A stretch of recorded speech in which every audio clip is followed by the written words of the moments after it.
e in questo tutorial vi mostrerò dei piccoli trucchi per Mac, cioè delle stupidaggini per Mac, però comunque sono carini.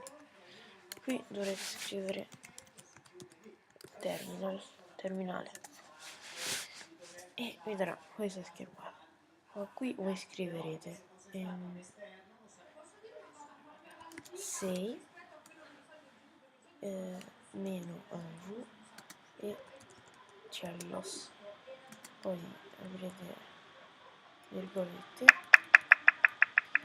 e scriverete una frase che volete, per esempio I love my Mac, I love my Mac, I love Apple, chiude virgolette, prendete invio.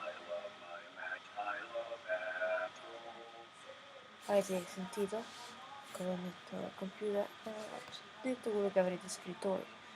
Poi qui scrivete Emacs, IMACS, Emacs, e premete invio. Poi Shift e ESC, e qui su ESC premete X e Doctor e invio. E qui vedete I am physiotherapist e dice di risolvere problemi. Direte hello, I'm Valerio, no, io mi chiamo Valerio, premete 2 volte invio. How do you do? What bring? Cioè cosa hai fatto? Cosa ti porta qua a vedermi? I have a bad computer. You have your mind and computer, it seems. E vi risponderà ogni volta che voi scriverete qualcosa che vi risponderà. Vi direte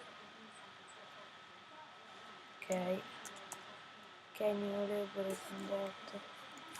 Yes, I see. Well, why do you say me so? No.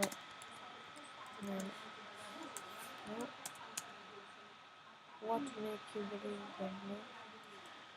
E poi tutte le cose così. Grazie a tutti. Il programma che uso per registrare questo Quick Time Player. Per registrare basterà che lo aprite e su archivio nuova registrazione schermo, io lo sto registrando. Poi potete mettere anche il microfono e tutto. Poi c'è anche Camtasia per registrare. E ok, grazie a tutti e ciao.